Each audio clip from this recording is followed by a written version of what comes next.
Salut les gars, j'espère que vous vous portez bien. Pour ma part, je me porte très bien. On se retrouve aujourd'hui pour une nouvelle vidéo. N'hésite pas à t'abonner si ce n'est pas déjà fait. Like dès à présent. Si tu es nouveau, bienvenue dans la communauté. Let's go.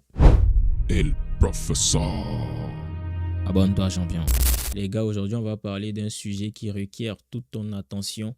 C'est le fait que tu ne peux pas avoir l'emprise totale sur ta relation. La plupart des hommes essaient de contrôler à 100% leurs relations, leurs interactions avec les femmes. Déjà, la femme, elle est instable émotionnellement, donc ça veut dire que tu ne pourras jamais la maîtriser à 100%.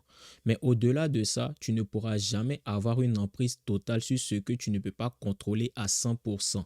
Ça veut dire quoi? Ça veut dire que toi, tu peux te contrôler à 100%. Tu peux avoir l'emprise sur ta propre personne. Tu es responsable de ta personne, tu es responsable de ce que tu fais, tu es responsable de tes réactions. Mais du moment que tu n'as pas l'emprise totale sur une personne, vu que c'est impossible, tu ne pourras jamais contrôler ta relation avec cette personne-là. En clair, qu'est-ce que ça veut dire? Rien sur cette terre ne peut garantir la fidélité à 100% d'une personne à ton égard. Une femme, tu ne peux pas empêcher qu'elle te trompe, quel que soit ce que tu vas faire.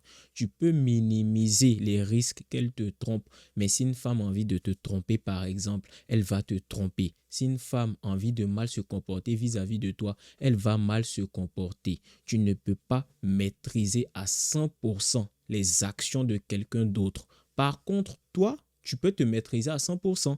Tu es responsable de ce que tu fais. Tu es responsable de tes réactions. Quelqu'un peut mal agir vis-à-vis de toi, mais tu es le maître absolu de ta réaction face à l'acte qui a été posé. Tu ne peux pas influencer à 100% quelqu'un d'autre. Cette personne qui est en face doit avoir la volonté d'aller dans le même sens que toi. Elle doit avoir cette envie-là de se comporter bien avec toi. Il n'y a pas de technique miracle pour empêcher à 100% une femme de te tromper. Elle fait ce qu'elle a envie de faire. Donc, ça part d'une décision personnelle. Tu ne peux pas avoir une emprise totale sur ce que tu ne peux pas maîtriser. C'est pour ça que le stoïcisme est très important. Tu dois t'informer sur ce sujet-là. Tu dois comprendre cette philosophie-là pour mieux vivre. La philosophie du stoïcien, c'est quoi? C'est que tu n'as de contrôle que sur ce que tu peux maîtriser. Et ce que tu peux maîtriser, c'est que ta propre personne, c'est que tes propres actions. Point final. Le stoïcisme t'apprend d'une part à maîtriser tes émotions, mais le stoïcisme aussi t'apprend à comprendre que tu ne peux pas maîtriser les émotions des autres. Tu comprends tes émotions à toi, tu les canalises, tu les maîtrises, mais tu comprends aussi que l'autre a ses émotions à lui, son comportement est régi par sa propre entité. Tu peux influencer le comportement de quelqu'un, mais ça ne peut pas être définitif, ça ne peut pas être infini, ça ne peut pas être éternel. Une femme peut décider, par exemple, de bien se comporter avec toi pour un moment, mais ça ne peut pas être éternel. Ça ne garantit en rien le futur. Ça ne veut pas dire que parce qu'elle s'est comportée bien avec toi aujourd'hui, que demain, elle va avoir le même comportement irréprochable. Et ça, c'est un problème d'homme parce que les hommes sont beaucoup figés dans le passé. Elle s'est comportée bien avec moi au début, donc quand elle se comporte mal là, je repense à tout ce qu'elle a déjà fait de bien dans ma vie et je ne pense pas à l'instant présent. Je ne me concentre pas sur ce qu'elle me fait maintenant, mais je suis bloqué sur ce qu'elle a fait dans le passé, alors que l'être humain est changeant. C'est pas parce que dans le passé, elle s'est très bien comportée que tu vas essayer d'ignorer tout ce qu'elle fait présentement qui te cause du tort. Elle te fait du mal aujourd'hui. Tu te concentres sur l'instant présent. C'est très bien de ne pas oublier ce que quelqu'un a eu à faire pour toi dans le passé, mais c'est très important aussi de te rappeler de ce que toi aussi tu as eu à faire pour cette personne dans le passé. C'est pas comme si tu prenais que du bénéfice de cette personne et que tu ne lui apportais rien. Tu lui apportais quelque chose aussi. Et si à l'instant T, tu as envie de faire des efforts pour cette personne, mais cette personne n'a pas envie de faire des efforts pour toi, c'est fini. Il n'y a pas à forcer les relations, il n'y a pas à vouloir contrôler l'amour de quelqu'un d'autre parce que c'est totalement égoïste. C'est pas parce que tu aimes une personne que la personne est obligée de t'aimer en retour. C'est pas parce que tu veux rester avec une personne que la personne est obligée de vouloir rester avec toi en retour. Si la personne te fait clairement comprendre par des mots ou par son comportement qu'elle ne veut pas rester avec toi, tu dois te barrer, tu la laisses tranquille, tu ne force pas pour rester avec elle parce que tu n'as pas l'emprise totale sur cette personne-là. C'est une entité propre qui est régie par ses propres règles et les règles de cette personne-là peuvent changer, peuvent ne plus être alignées à ta personne et à ce moment-là, vous devez vous quitter, vous devez vous laisser. Tu dois prendre ton chemin, elle prend son chemin aussi. Pas besoin de forcer. La seule chose que tu peux maîtriser entièrement, c'est ta propre personne. Rien ne garantit la fidélité d'une femme. Rien ne garantit qu'une femme va bien se comporter avec toi du début jusqu'à la fin.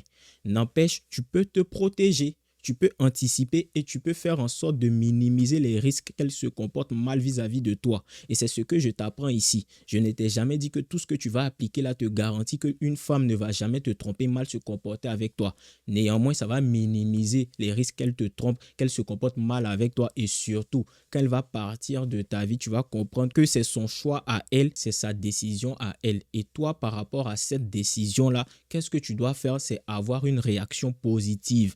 Elle est partie, ok, tant pis ou tant mieux, je me relève, je me relance, j'essaie d'aller de l'avant, j'essaie de progresser, j'essaie d'attirer des femmes qui vont vouloir rester dans ma vie parce que c'est tout ce que tu peux contrôler. Tu ne peux pas contrôler l'amour que quelqu'un a pour toi, néanmoins, tu peux favoriser par tes actions le développement de l'amour que cette personne-là va ressentir pour toi.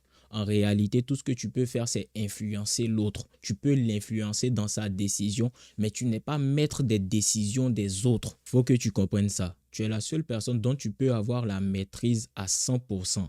Les autres, tu les influences dans leurs décisions, dans leurs choix. C'est pour cette raison qu'il est très important de choisir une femme qui s'accorde à nos principes et à nos valeurs.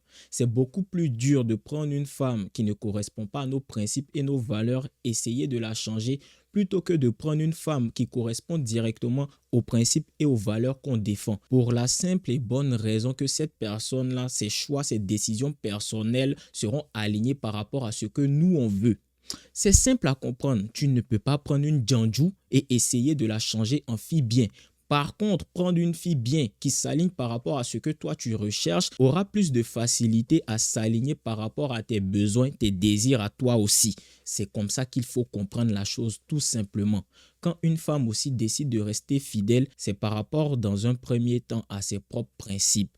Si ta copine décide de t'être fidèle et loyale, c'est pas d'abord par rapport à tes actions à toi, mais c'est d'abord parce qu'elle-même décide que pour elle-même son intégrité, pour elle-même le respect de ses principes et de ses valeurs, elle veut rester fidèle et loyale à un seul homme. Ça ne veut pas dire qu'elle n'a pas envie d'aller voir ailleurs par moment. Ça ne veut pas dire qu'elle n'est pas forcément intéressée par un autre homme, mais elle fait le choix de te rester loyale et fidèle. Il faut comprendre ce mécanisme-là qui permet à mieux comprendre les relations homme-femme. C'est super important, c'est très très très très important. Quand une femme est fidèle à toi et loyale, c'est d'abord par principe, c'est par conviction et souvent c'est par crainte de Dieu. Donc, recherche une femme qui respecte les mêmes principes, les mêmes valeurs, les mêmes convictions que toi. Ça va t'empêcher d'avoir des maux de tête parce que tu as essayé de transformer la Djanju qui a déjà connu 50 kiki en fille bien qui va se contenter que de ton seul bangala. Faut faire attention à ça parce que cette fille que tu essaies de changer là, elle a une perception de la vie qui est totalement différente de toi, ta perception.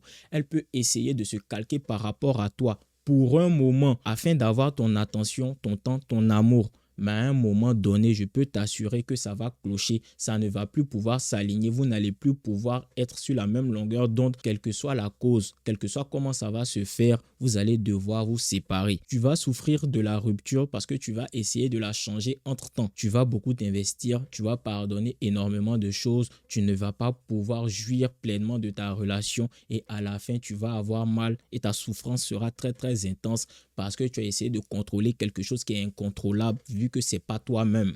Tu ne peux contrôler que tes propres actions, que ta propre personne. De ce fait, tu dois arrêter de vouloir à tout prix avoir une emprise sur une autre personne que toi. Tu ne pourras jamais la satisfaire pleinement si elle-même ne se satisfait pas de ce que tu lui donnes. Faut comprendre ce principe-là. C'est pour ça que le stoïcisme est très important pour ton développement personnel et pour mieux aborder les relations hommes-femmes. Ça va te permettre de maîtriser, de canaliser tes émotions, de mieux te comprendre, mais ça va te permettre aussi de mieux comprendre les autres et de ne pas avoir des attentes trop élevées par rapport à ces personnes qui sont en face de toi. Tu vas comprendre que ces personnes-là ont des réactions qui ne sont pas forcément les réactions que tu voudrais, mais c'est parce que ces personnes-là ne sont pas toi. Tout simplement, tu vas comprendre que certains principes et valeurs sont nécessaires avant de s'engager avec une personne. Si vous ne respectez pas ces mêmes principes et valeurs-là, à un moment donné, vous allez devoir vous séparer parce que vous ne vous correspondez pas. C'est important à comprendre. Je pense que je vais m'arrêter là pour cette vidéo. N'hésitez pas à me dire ce que vous en pensez, vous, en commentaire. Abonnez-vous si ce n'est pas déjà fait. Likez, partagez et on se retrouve à la prochaine vidéo. Prenez soin de vous, les amis. Ciao.